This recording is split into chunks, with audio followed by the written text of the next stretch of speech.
A viagem do Pátria. Portugal, Macau, em 1924. Foi há 100 anos que 3 portugueses voaram pela primeira vez entre Portugal e Macau, numa altura em que a audácia humana testava continuamente os limites de uma aeronáutica nascente. A viagem transcontinental de Brito Pais, Sarmento de Beiros e Manuel Gouveia, apoiada e seguida atentamente pelos portugueses, deixou uma marca na história da aviação. Aqui contamos como tudo se passou.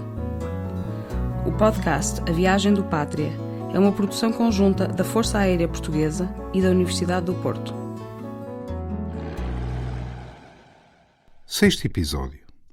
Das montanhas do Líbano à Pérsia. Os despojos do Império. Deixámos os aviadores portugueses na chegada à base aérea francesa de Rayak, no Vale de Bekaa, no Líbano, vindos do Cairo. Estamos no final da manhã do dia 23 de abril de 1924. O Pátria tinha descolado de Vila Nova de Mil Fontes há 16 dias. Como contámos no episódio anterior, a descida e a aterragem tinham sido problemáticas por causa do vento, mas os aviadores podiam agora almoçar em paz antes de Brito Pais e Sarmento de Beiros serem transportados de automóvel para Beirute para uma entrevista com as altas chefias do comando militar francês na Síria. O percurso leva-os de volta ao litoral, atravessando o Monte Líbano através da passagem de Dar al-Baidar. Manuel Gouveia não os acompanhará, ficando a trabalhar na revisão do Pátria. A beleza da paisagem do Líbano não é perdida em Sarmento de Beiros, que lhe dedica belas palavras. Abóbadas de arvoredo, bosques densos através dos quais se ouvem marulhos de água, trigais, maciços de cedros e pinheiros, campos de milho, aldeias e vilas alcandoradas pelas encostas. Já ao cair da noite, a chegada à ruidosa Beirute tira-o do seu estado contemplativo. Beiros não nos dá muitas informações sobre a permanência em Beirute, mas o mais provável é que só no dia seguinte os aviadores tenham sido recebidos por Maxime Weygand, alto comissário e comandante do exército francês no Levante, acompanhado por militares da Direção de Aeronáutica. Weygand era o segundo alto comissário desde a ocupação da Síria pelo exército francês, realizada a coberto de um mandato atribuído durante uma reunião do Conselho Supremo dos países aliados que venceram a Primeira Guerra Mundial. O Império Otomano, um dos derrotados, via agora o território que até à guerra ainda estava sob o seu controle ser dividido como despojos de guerra. Aliás, só a ação dos movimentos de resistência turcos impedirá que essa divisão se estenda à Anatólia, ou seja, ao território que é hoje o da República Turca. É claro que, como temos visto ao acompanhar a viagem dos nossos aviadores, todos os territórios do norte da África que até então tinham sobrevoado faziam anteriormente parte do Império Otomano, mas estavam agora ocupados por potências ocidentais, embora em tempos diferentes e segundo modelos diversos. Agora chegará a vez dos territórios asiáticos. Os mandatos davam poderes à França para administrar os territórios da Síria, incluindo o Líbano, e à Inglaterra os territórios da Mesopotâmia e da Palestina, e mais tarde a Transjordânia, até que os povos que os habitavam tivessem maturidade suficiente para se autogovernarem. No caso da França, este mandato paternalista será exercido logo de início com mão de ferro colonial. É verdade que a situação não era simples, com várias vontades em confronto. O primeiro projeto que esbarrou com a oposição francesa foi o da criação de um imenso Estado árabe, que seria praticamente toda a Península Arábica e toda a Grande Síria, ou seja, iria do Iraque ao Mediterrâneo, e que estaria sob o controle da monarquia hashemita do Hejaz. Os hashemitas eram um clã supostamente da linhagem familiar de Maomé que dominava a região costeira ocidental da Arábia, o Hejaz, onde se situam as cidades santas de Meca e Medina. Tinha sido esse objetivo que levara os guerreiros árabes a lutarem ao lado dos ingleses contra o Império Otomano durante a Primeira Guerra.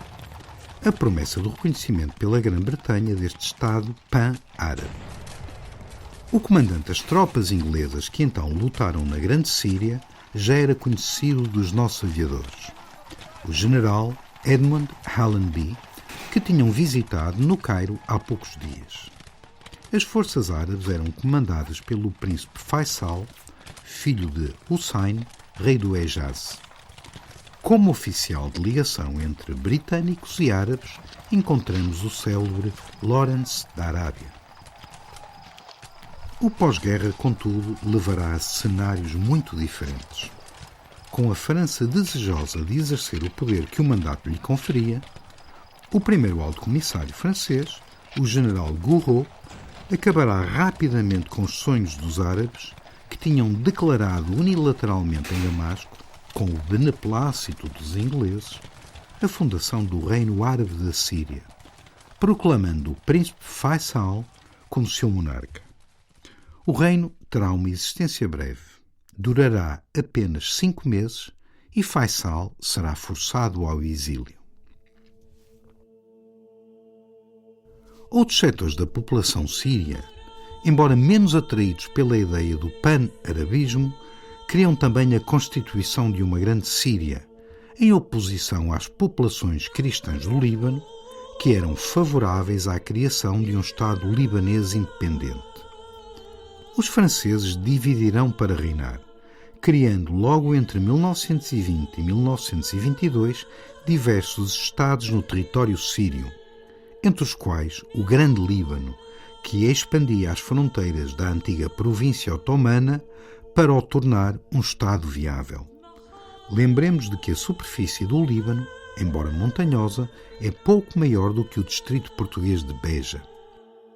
Contudo, este Grande Líbano agora criado era um mosaico de populações com crenças diversas. Cristãos maronitas e gregos, muçulmanos sunitas, xiitas e drusos. Se este estado de coisas satisfazia as aspirações da população cristã, de que a França se entendia como protetora tradicional, as populações muçulmanas oporão resistência à sua integração numa unidade territorial que as afastava da Síria. Mesmo assim, o Líbano sobreviverá como Estado independente, enquanto todos os outros Estados criados pelos franceses desaparecerão, sendo quase todo esse território integrado nas fronteiras da atual Síria. A criação do Líbano permitirá aos franceses estabelecer um território relativamente seguro para a condução de ações militares num vasto terreno que lhes era hostil.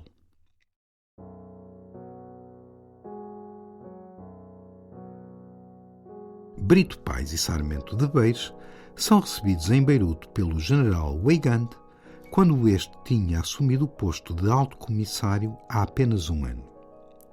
O local do encontro não nos é descrito, mas podemos imaginar, com alguma probabilidade, que tivesse tido lugar na bela e faustosa residência oficial do alto comissário, a Résidence des Pins, local que, poucos anos antes, tinha sido o palco de anúncio da criação do Grande Líbano. Weygand era um personagem reservado, de pequena estatura, tão conhecido pela sua capacidade organizativa como pela sua extensa cultura. A história da sua vida liga-se à das 2 grandes guerras mundiais do século XX. Weygand tinha sido o braço direito do general Ferdinand Foch, comandante supremo das forças aliadas durante a Primeira Guerra, e foi quem, ao seu lado, leu aos vencidos os termos do armistício de 1918. Mesmo depois de se ter reformado, voltará a ser chamado ao serviço ativo para comandar as tropas francesas no Próximo Oriente, para depois, em 1940, assumir a chefia suprema do exército francês nas vésperas da sua derrota pela Alemanha. Ainda será ministro da Defesa no governo de Vichy, sendo encarcerado primeiro pelos alemães por entraves colocados às ações militares do Reich e depois pelos aliados por colaboracionismo. Será inocentado desta última acusação.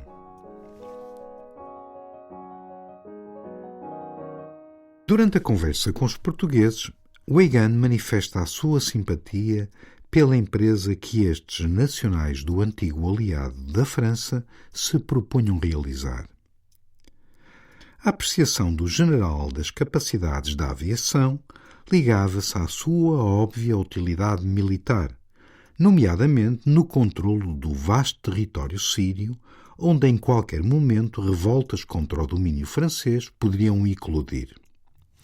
Simultaneamente, Weygand contava que o reforço da capacidade aérea permitisse reduzir as tropas no terreno.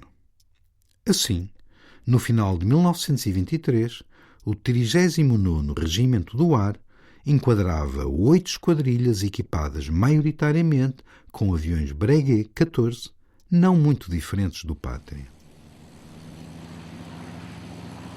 A forma de utilização primordial da aviação na Síria, para além do apoio a tropas no solo, era em ações de intimidação de grupos tribais revoltados ou de bandos de assaltantes, recorrendo a bombardeamentos. Como complemento, ou em sua substituição como meio ofensivo mais ligeiro, também era corrente serem despejados dos aviões inúmeros dardos de ferro, as imprecisas, mas mortíferas, fléchettes.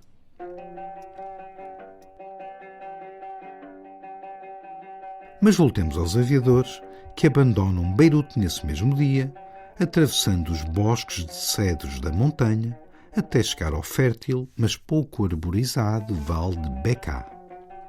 Já sabemos que a presença francesa levantava muitas resistências no território sírio, mas a base aérea de Rayak tinha sido estabelecida numa área considerada pacificada, com populações predominantemente cristãs e, como tal, mais favoráveis ao mandato francês.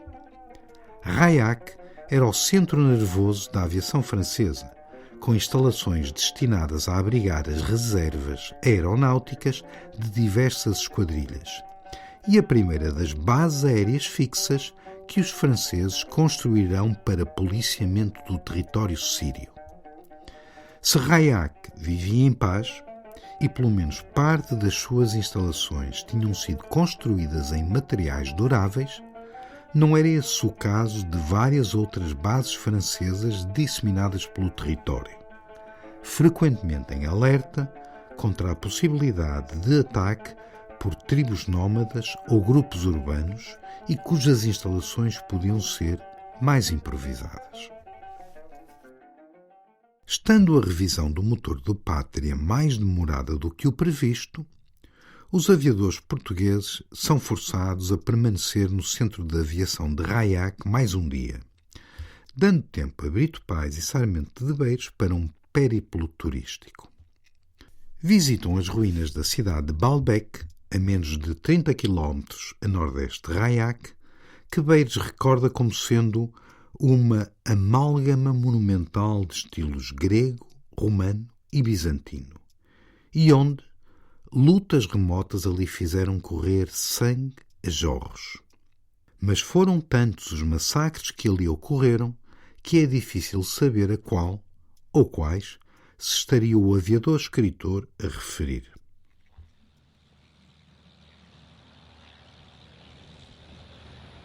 Às 7 da manhã do dia seguinte, 26 de abril, o Pátria arranca para novo salto, seguindo para leste na direção do Iraque, com Bagdade por destino. Se o Vale de Bekaa é delimitado a oeste pelas montanhas do Líbano, imediatamente para leste do vale ergue-se, num traço paralelo, a cordilheira do Antilíbano.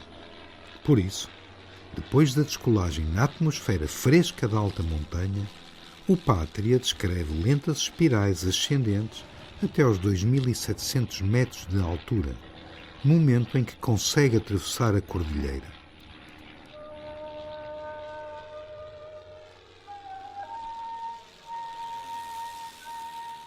O imenso planalto do deserto sírio revela-se então aos aviadores. Um oceano de pedras, cascalho e areia que se estende indefinidamente na direção que tomam. Mas a aridez da paisagem não é ainda total. O voo prossegue. Lá embaixo, nas faldas da montanha, a cidade de Damasco parece um cisne imóvel no lago de Jade do Arvoredo. Bruscamente, o tom da paisagem modifica-se e o deserto desenrola diante de nós a sua monotonia hostil. De vez em quando, grupos de cavaleiros beduínos galopam pelas pistas caprichosas do terreno a sua revolta contra a França.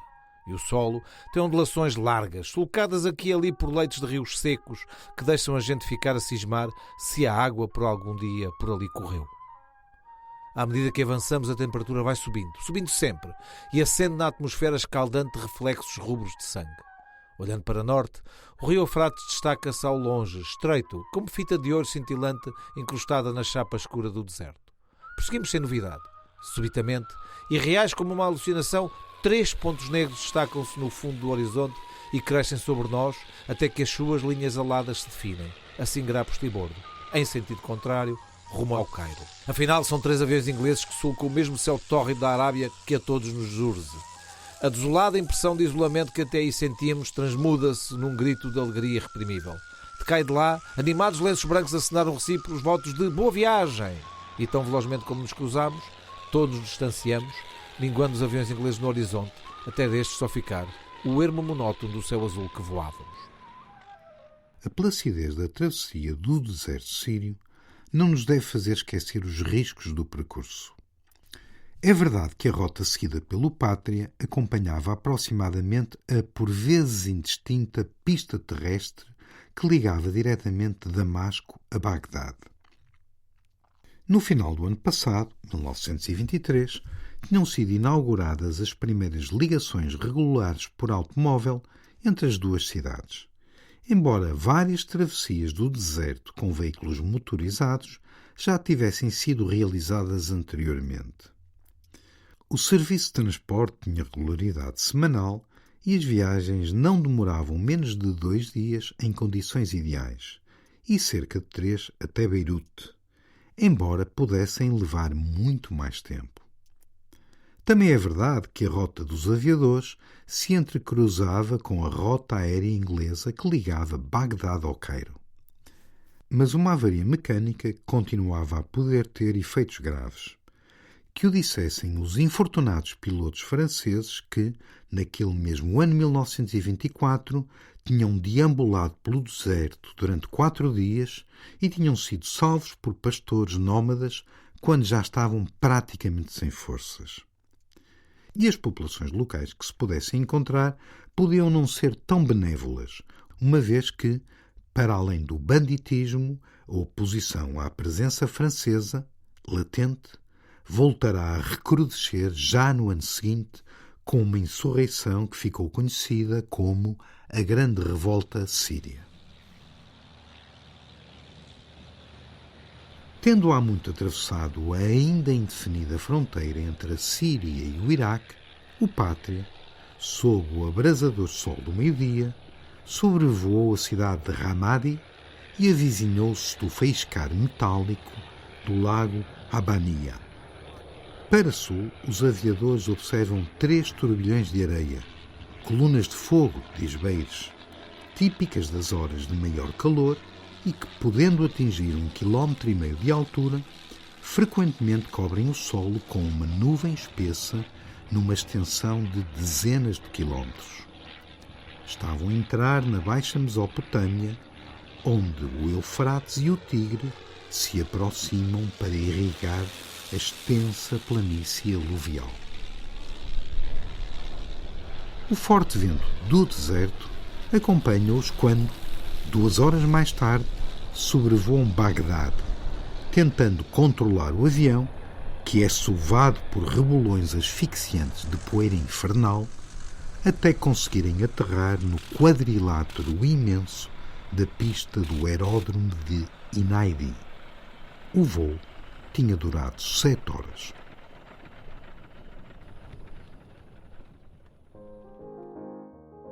Decorrido 30 minutos, ali aterrou também Pelletier-Douazy, tantas vezes referido nas conversas entre aviadores. Comandava o Jacqueline, um Breguet 19A2, especificamente modificado para o raid aéreo Paris-Tóquio que o aviador francês estava a executar. O aparelho tinha um potente motor Lorraine Dietrich de 400 cavalos e as suas linhas aerodinâmicas, que tinham sido apresentadas pela primeira vez em 1922, mas que só seriam comercializadas naquele ano de 1924, contrastavam com a pesada e angulosa silhueta do Pátria, ainda herdada do tempo da guerra. Os aviadores são recebidos pelo comandante da 6ª Esquadra da Royal Air Force, Dudley Crosby, veterano condecorado da Primeira Guerra, que os acompanhará durante a sua permanência em Bagdade. No Iraque, sob mandato britânico, a Força Aérea comandava todas as operações militares, o que era inaudito no momento em que, na Europa, a aviação ainda lutava pelo seu reconhecimento como ramo independente das Forças Armadas, como aliás sucedia em Portugal. A grande base de Inaidi espelhava a dimensão da ação da Royal Air Force no Iraque, albergando, para além do quartel-general, hangares para os aviões das diversas esquadrilhas, oficinas de manutenção, garagens para carros de combate e edifícios de comunicações. Os extensos aquartelamentos para as tropas incluíam os dos efetivos iraquianos ao serviço dos britânicos e também existiam estruturas recreativas, um grande hospital e, finalmente, habitações civis. Era uma autêntica cidade militar. Os abundantes recursos das oficinas britânicas serão colocados à disposição dos aviadores para que Manuel Gouveia, apesar da fatigante viagem, iniciasse de imediato a tarefa de preparar a aeronave para a etapa seguinte. Trabalhará até ao anoitecer. Enquanto Gouveia se ocupava do avião, o comandante Crosby leva-os a conhecer Bagdade, que imaginavam ser a cidade das 1001 noites. Mas o primeiro contacto, a partir do automóvel que os transporta, é desapontante. E à memória de Sarmento de Beires vêm as palavras do poeta e diplomata António Patrício. Viajar é a arte de saborear decepções. Era bem verdade que a idade de ouro de Bagdade já há muito tempo tinha passado, e todo o Iraque era agora considerado uma região pobre e atrasada do antigo Império Otomano. A visão de relance que a curta visita lhes permitiu revela-lhes um aglomerado de edifícios amarelentos, sem estilo nem grandeza, onde uma multidão celebra ruidosamente o Ramadão. Por coincidência, os aviadores tinham chegado a Bagdade na altura mais significativa das celebrações. Para a população muçulmana maioritariamente xiita do Iraque, aquela era a Noite do Destino, momento em que os primeiros versos do Corão tinham sido revelados a Maomé. Em consequência, dizia-se, os atos de adoração praticados naquela noite contavam mais do que os praticados ao longo de muitos meses.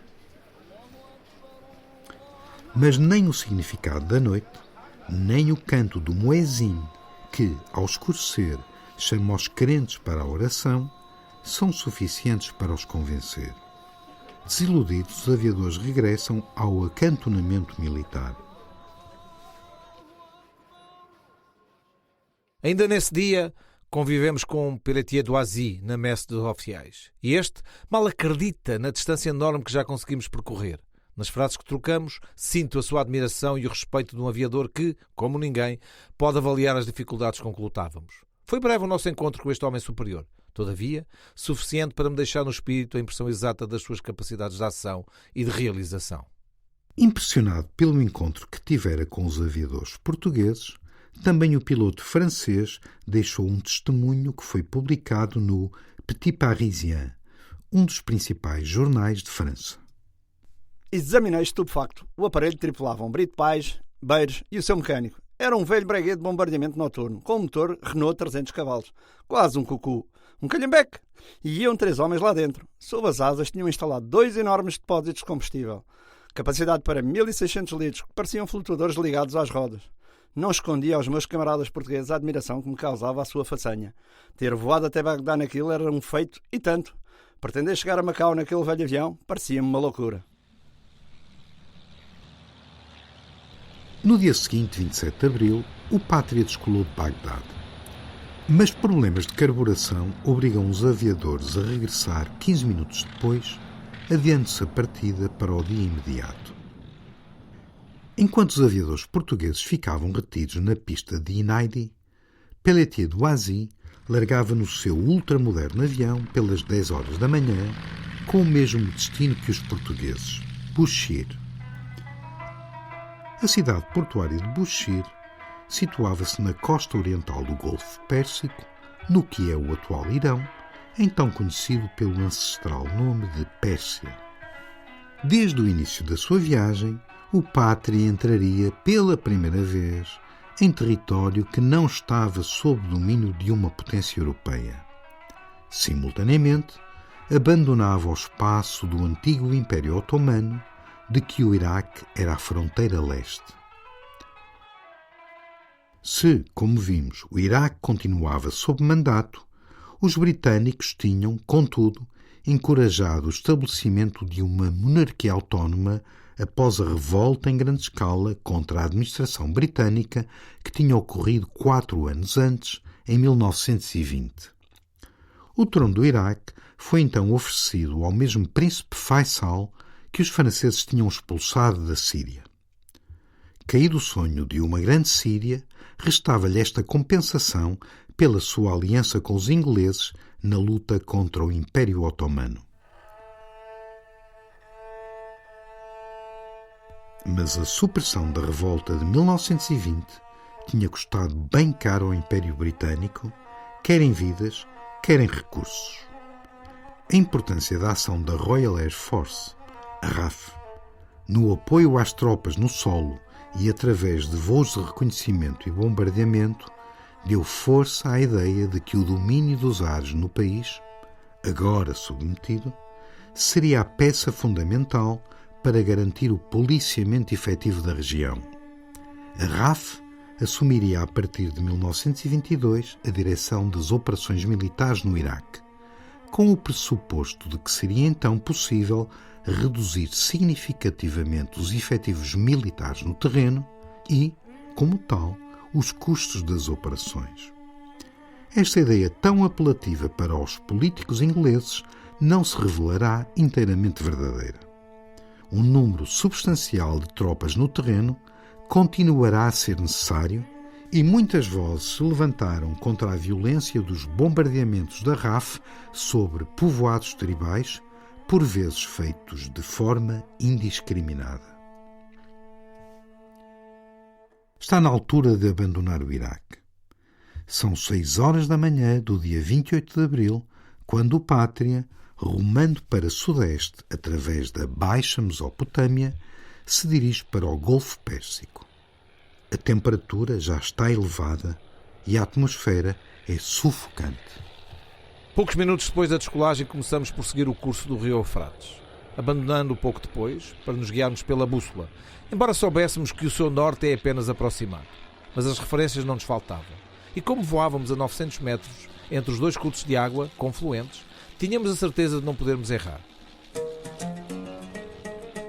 Por alturas de Bassorá, orçámos para sudoeste e adentrámos por um espaço inóspito, da areia úmida, onde grandes manchas de sal contrastavam com o verde azulado de estreitos de mar pouco profundo, que conferiam àquela paisagem desolada um aspecto lúgubre de podridão.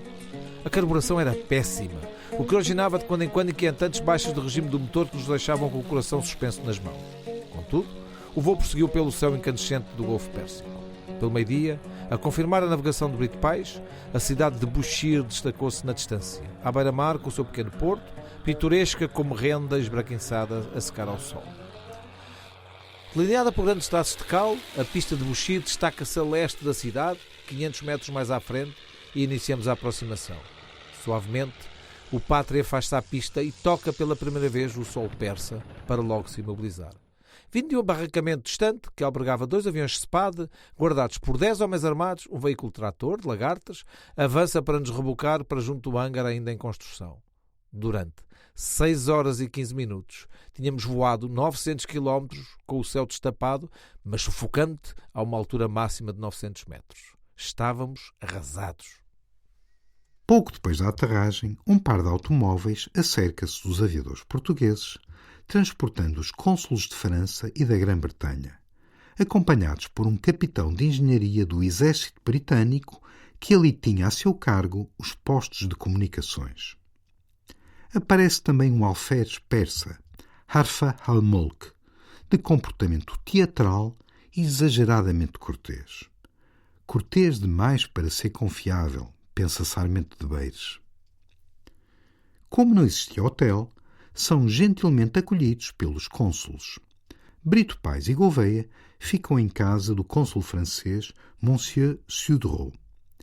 E Sarmento de Beires, que afinal nos revela agora que conseguiria manter uma conversa básica em inglês, na casa do cônsul inglês Mr. Alfred Gardner. Os aviadores portugueses sentem Bushire como um recanto remoto da terra menos civilizada que o Pátria até então tinha sobrevoado. Sentindo-se algo isolados naquela zona do mundo, a solidariedade amável dos europeus sensibiliza-os. Pelo meio da tarde, contou-me depois Brito Pais, apresentou-se no consulado francês com a missão de verificar os nossos passaportes, o tal alferes exageradamente delicado. Melífluo e untuoso, examinou-os ao pormenor. E ao verificar que lhes faltava o visto da autoridade consular persa na Europa, arriscou uma observação delicada. Observação que o nervosismo irreprimível de Brito Pais justificou com a não existência do consulado persa em Lisboa, mas que o dito alferes reforçou gaguejando com qualquer burocracia arrebanhada às páginas da Convenção Internacional de Aeronáutica. Logo no dia seguinte, recebem uma comunicação do governador de Bushire. Não poderiam prosseguir viagem sem a autorização do governo persa.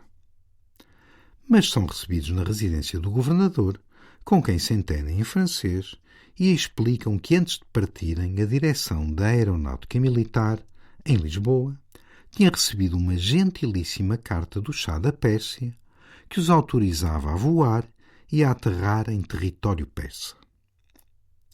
Se, aparentemente, quer o governador, quer o alferes lamentassem a situação, a audiência é encerrada com indecisas frases. É que, parece que, eu não sei bem se Sua Majestade o Chá ainda pode dar tais autorizações. Vós compreendeis. Sua Majestade, creio eu, já não governa a Pérsia. Parece-me, não tenho bem a certeza. Sem vistos, sem uma autorização válida, como ultrapassarão os aviadores portugueses os entraves burocráticos colocados pelas autoridades persas? E o que se passava no país que permitia que uma ordem do monarca não tivesse qualquer validade? Como o episódio já vai longo, deixamos para já os aviadores remoer a sua má sorte em terras da Pérsia para nos encontrarmos no próximo episódio de A Viagem do Pátria. Até lá!